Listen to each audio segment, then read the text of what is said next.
Le second livre des Chroniques, chapitre 18.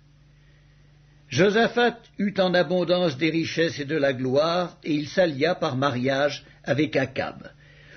Au bout de quelques années, il descendit auprès d'Akab à Samarie, et Akab tua pour lui et pour le peuple qui était avec lui un grand nombre de brebis et de bœufs, et il le sollicita de monter à Ramoth en Galaad.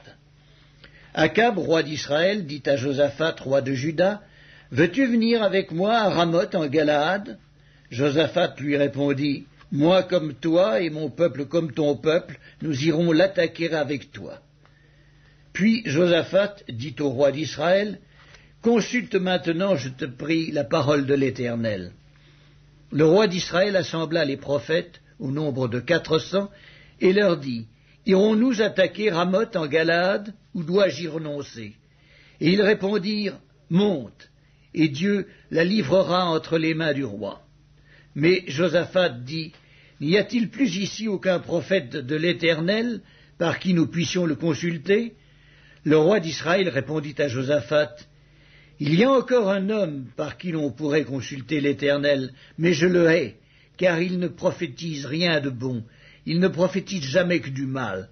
C'est Michée, fils de Jimla. » Et Josaphat dit, « Que le roi ne parle pas ainsi. » Alors le roi d'Israël appela un eunuque et dit, « Fais venir de suite Michée, fils de Jimla. » Le roi d'Israël et Josaphat, roi de Juda, étaient assis chacun sur son trône, revêtus de leurs habits royaux. Ils étaient assis dans la place à l'entrée de la porte de Samarie, et tous les prophètes prophétisaient devant eux. Sédéchias, fils de Kenaana, s'était fait des cornes de fer, et il dit, « Ainsi parle l'Éternel, avec ces cornes, tu frapperas les Syriens jusqu'à les détruire. » Et tous les prophètes prophétisèrent de même en disant, « Monte à Ramoth en Galaad, tu auras du succès, et l'Éternel la livrera entre les mains du roi. » Le messager qui était allé appeler Michée lui parla ainsi, « Voici, les prophètes d'un commun accord prophétisent du bien au roi.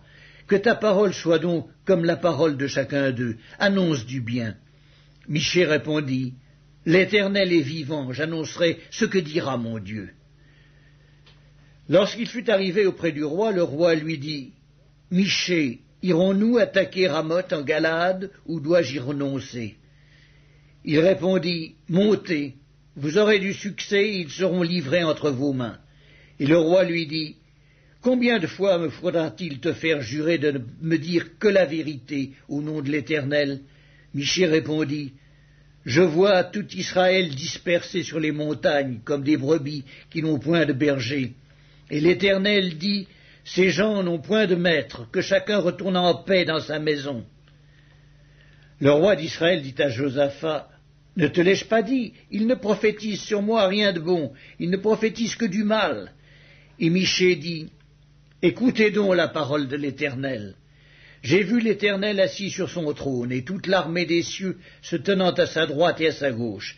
Et l'Éternel dit, « Qui séduira Akab, roi d'Israël, pour qu'il monte à Ramoth en Galaad et qu'il y périsse ?»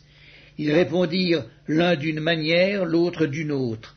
Et un esprit vint se présenter devant l'Éternel et dit, « Moi, je le séduirai. » L'Éternel lui dit, « Comment ?» « Je sortirai, répondit-il, et je serai un esprit de mensonge dans la bouche de tous ses prophètes. » L'Éternel dit, « Tu le séduiras et tu en viendras à bout. Sors et fais ainsi. Et maintenant, voici, l'Éternel a mis un esprit de mensonge dans la bouche de tes prophètes qui sont là, et l'Éternel a prononcé du mal contre toi. » Alors Sédéchias, fils de Kenaana, s'étant approché, frappa Michée sur la joue et dit, « Par quel chemin l'Esprit de l'Éternel est-il sorti de moi pour te parler ?»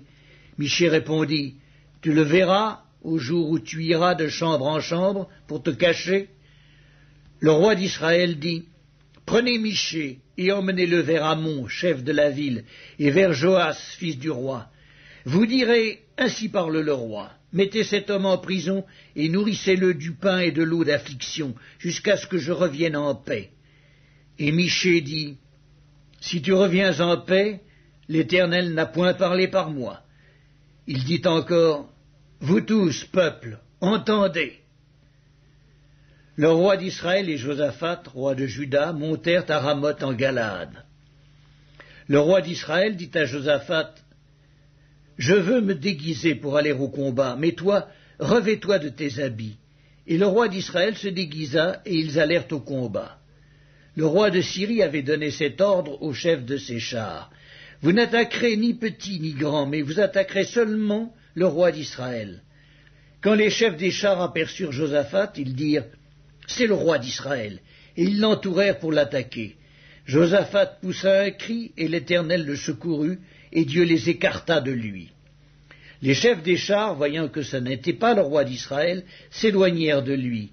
Alors un homme tira de son arc au hasard et frappa le roi d'Israël au défaut de la cuirasse. Le roi dit à celui qui dirigeait son char, « Tourne et fais-moi sortir du champ de bataille, car je suis blessé. » Le combat devint acharné ce jour-là. Le roi d'Israël fut retenu dans son char, en face des Syriens, jusqu'au soir, et il mourut vers le coucher du soleil.